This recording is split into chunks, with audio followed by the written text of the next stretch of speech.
Hello everybody and welcome back to the Leeds Lens for your Chelsea versus Leeds United preview. And apologies, I'm a few minutes late today. I was basically fighting with my camera and that's unfortunately why we're a few minutes late.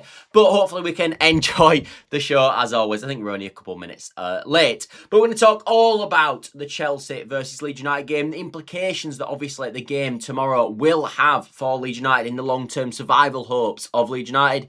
Obviously, we'll talk about what we'll do because there has been, unfortunately, as you can imagine, with Leeds United, some injury news. Looks like Pascal Struijk's picked up an injury. So we'll talk a bit about that. How can Leeds United overcome that? Who should play there? Should it be Justin that plays there? Should we put Goodmanson there? How should we do it? We'll talk all about that. We're also going to talk a bit about Chelsea, where they're at this moment in time sort of thing as well, and see how Leeds United exploit them.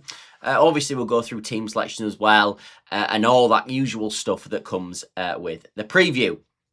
But before we get into all that as well, so if you could help the channel by dropping a like, subscribe, all that good stuff does massively help the channel. It's unfortunately, as I said, because it's not the transfer window at the moment, it is a bit slower naturally.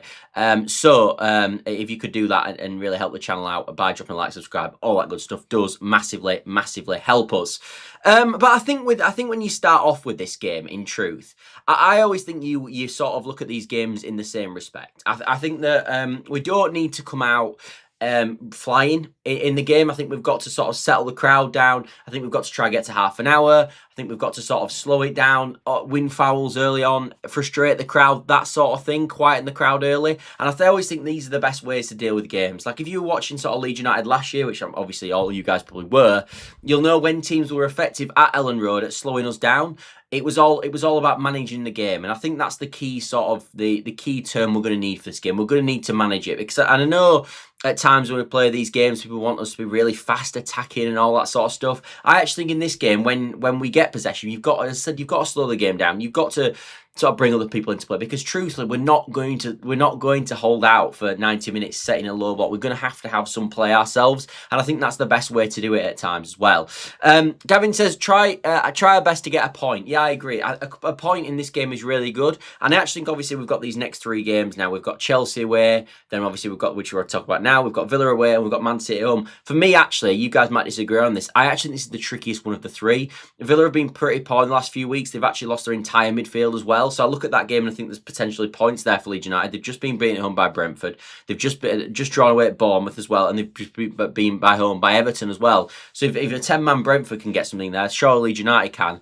And we know Leeds United are a bit of a force at home as well. And I think City are the sort of team that Leeds United could bully. So I look at that game as potential for points. I think this is the trickier of the 3. But I think obviously naturally the results around Leeds United will naturally infiltrate how Leeds United sort of get on this weekend. Because truthfully, if we lose and West Ham also lose at home to Man United, it's probably been quite a successful week for us, as sort of negative as that sounds. So that's what you've got to bear in mind. But I do think, sort of concluding all this introduction, really, I do think there's points for Leeds United in this game. I really do. And I do think there's a game plan that Leeds United can employ that could potentially get something out of this game. And I don't think it's a write-off. I don't think any games when you're in a position where we're in a write-offs, but I absolutely do not think this is a write-off. I mean, literally, Bournemouth have gone down there recently, got a 2-2. I think Maresca was still in charge at that point, of course, and Mourinho has done well since he's come in. But we know West Ham went down there recently and performed really well as well. And we're, a few minutes off getting a result there themselves. Blakely here says, if we win tomorrow, we're 99 times out of 100 safe. You agree? Yeah, I think tomorrow's massive in that sense. I think if we were to win, to be honest, Blakely, I think if we were to win one of the next 3, so if we get 3 points from our next 3 games, I think we're getting towards a point where it's unlikely it's going to be overturned. Personally, I think that's where we're at.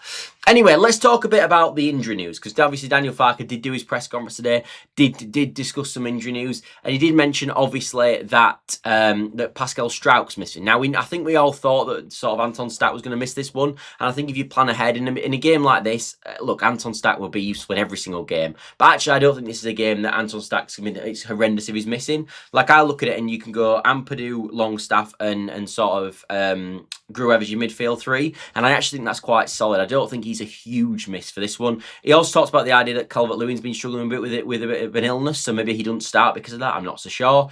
And obviously, the main one though is this Pascal Struijk injury. That's kind of the the overriding thing with Leeds at the moment. I think that's the biggest injury news of all of them.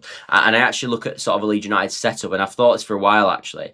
In that left channel, if it's not going to be Pascal Struijk, I don't quite know who it is, because we haven't got another left-footed centre-back at the football club. So then, no matter what we're going to be doing, when we build out from the back a lot of times, we rely on Pascal to run up the pitch with the ball and obviously play them channels with his left foot. It's been a massive importance. And actually, when you look at sort of ball distribution, I do think Pascal is probably the best in the back three. And I think, as I said, on that left-hand side, I think he's fantastic at that. And I actually think when you see the best of Gabby Goodmanson, it's because of Pascal Struijk's distribution to him. And I do think that'll be a massive miss, because I think you've obviously got two options for me. Well, you've got probably three options. You could play Bornau there, you could play Goodmanson there, you could play Justin there. At the moment, I'm probably leaning more towards the idea of James Justin filling in that role. I think obviously he's played right centre back really well. He's obviously can use his left foot and be proficient to an extent, as he has played obviously left wing back so far this season when he played obviously at Everton. And then I want to keep the attacking nature of Gabby Goodmanson, and I actually think that James Justin's a better defender as well. So if I'm setting up, that's probably how I'm going to do it. But I do think that Pascal Struijk, particularly in general, really, is a massive miss for Leeds United, because he's so important in terms of our build-up. And as I said, being that left-footed profile on that on the left-hand side spot is really key. Especially, it's almost more key than when you're playing two centre-backs, because that channel is just constantly a left-footed player's channel. So to not have someone like that will be a massive miss. And actually, if I'm Rossini setting up for this game, I'm probably looking at exploiting that, having heard the injury news today, and know that maybe that's my pressing trigger to go for Chelsea to press us or something like that. But you imagine they will come out quick. The other thing I want to mention regarding Chelsea as well with this game is obviously they're looking like they're pretty strong at the moment. I think what's happened with Chelsea is, and I think if you listen to Chelsea fans, they'll have said this, they've tried rotating their team quite a few times this season. They tried it, obviously Ellen Road got sort of beat there, obviously by us 3-1. They tried it against West Ham in the first half. It sort of backfired massively. They found themselves 2-0 down.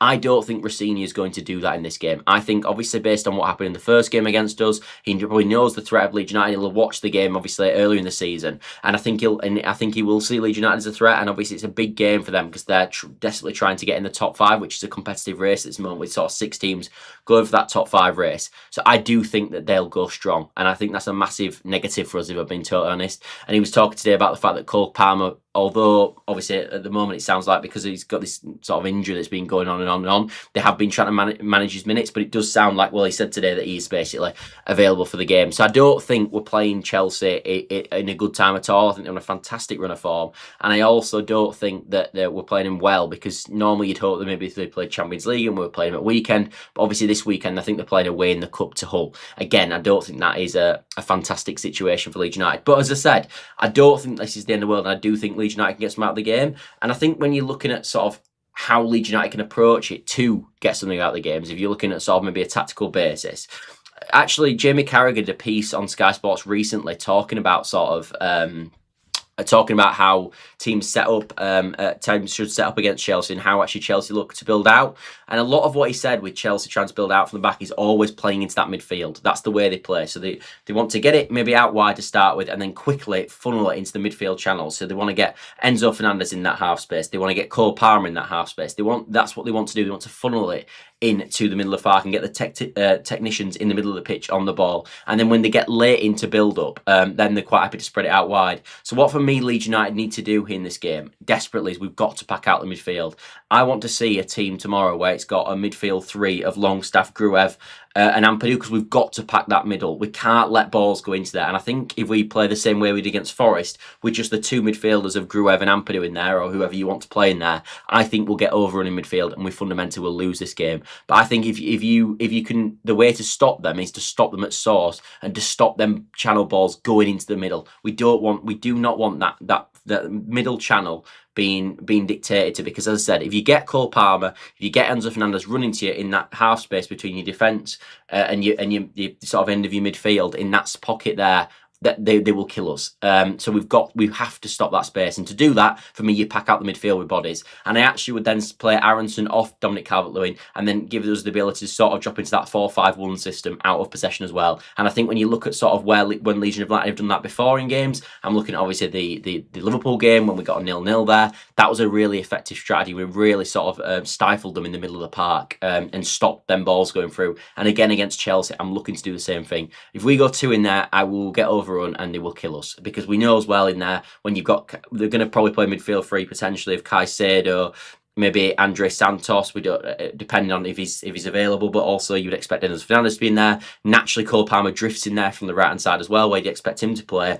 So they really pack out the midfield. So we've got to be disciplined in there, and we've got and for me, again, if we're going to get anything out of the game, you've got to pack out that midfield, but you've also got to they've all got to have really good games, and they've also got to cover a lot of ground. Andy says, I think we need a fresh face tomorrow, as the Forest will have taken a lot out, lads. The only thing I will say with that, we have got a slight benefit in terms of we do get an extra day rest, of course, because we did play on the Friday and they did play on the Saturday. Admittedly, their game on the Saturday was kind of over by about half an hour, but that is a point to mention. The other thing to mention with the midfield as well is when we talked about Palmer coming off the right, actually they played João Pedro naturally up front as well, who naturally likes to drop into the middle of the park as well. So they really do pack out the middle of the park. So we've got to, Ampadu's going to have to have a really good game, so is Gruev, and so is Sean Longstaff for me. If Leeds United are going to get anything, we've got to match them up in the middle of the park. There's just no doubt about it.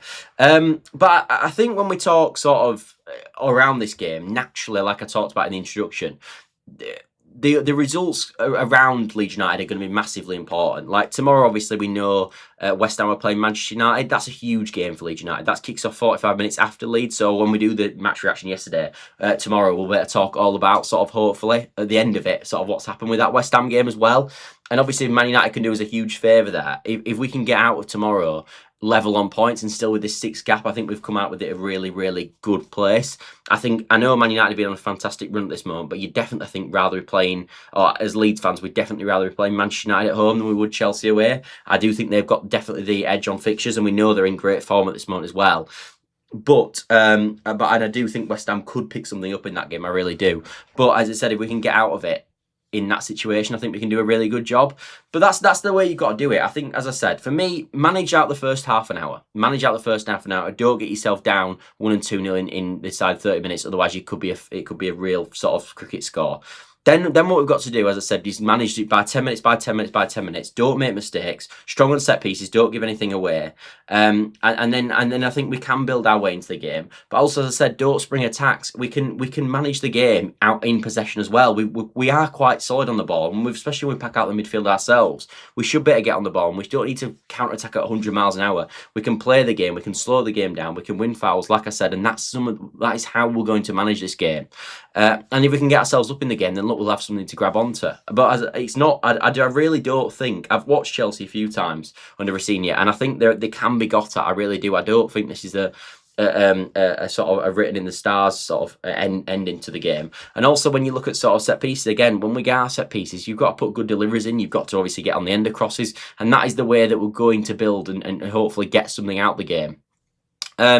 Obviously, we know Forest are playing against Wolves at home as well. You'd expect them to win that game. But again, this is why we've got the cushion. I think that context has got to be applied in all of this. And that is why we've got this cushion of 6 points. We've got the cushion because of what we've done recently, getting these points over the last 12 games when we've lost 2 games in 12. And now we've allowed ourselves to be able to lose a few games. But it's all about just trying to get to that Sunderland game outside the relegation zone. Get to that Sunderland game outside the relegation zone. Take it into the last 10 games. And Leeds United should have enough then, with the home games we've got and the fixtures we've got, to stay up, like we've talked about enough times. So, as I said, I don't think this is going to go the way that we want tomorrow. I really don't. I think we probably are going to lose the game. I am going to go with a 3-1 Chelsea. But I do genuinely feel there's an opportunity still for Leeds United to get something in the game. And if we do the things I said, we pack out that midfield well, I do think there is something in it. And we take our chances when they get them as well. That goes without saying. Gavin says, Bamford, Hielde, Phillips, Rothwell and Ayling all on display tonight. Lol. Yeah, Sheffield United have signed basically our entire team, haven't they? And obviously Middlesbrough have picked up a few, the likes of Ayling as well, etc. Yeah, no, it's crazy that, isn't it? It's crazy. And actually, I think they're doing quite well, a lot of them. I'd be quite interested to see how they're getting on, actually. Anyway, that that's where I'm going to wrap up the show today. Obviously, it's naturally a bit quicker because of the sort of video it is. Ruben says, do you think we can risk Tanaka again anytime soon? He was off for us last time he came on, but the only minutes can fix the rust. Yeah, it's a really good point, Ruben, actually. And we'll talk a bit about Tanaka before we leave the show then.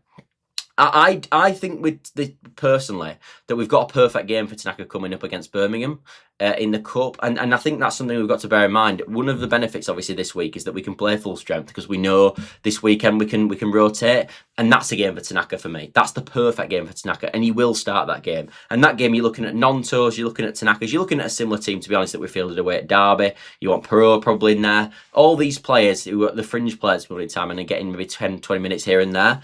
They're the players that are going to play in that game. Buonanotte as well, you'd imagine, features. Hopefully Sam Byram gets a few minutes. All these sort of players, Ball now as well. But I think when you've got that obvious game in the Cup, you just don't need a situation where you don't need to risk him against Chelsea where to give him minutes, Ruben. I think you just wait, don't you, until that better game comes around. Personally, that's what I'd do. Gavin says 0-0 on 20 minutes, is it? All right, okay. Oh, now 1-0. Okay. Is it 1-0 to Middlesbrough, presumably?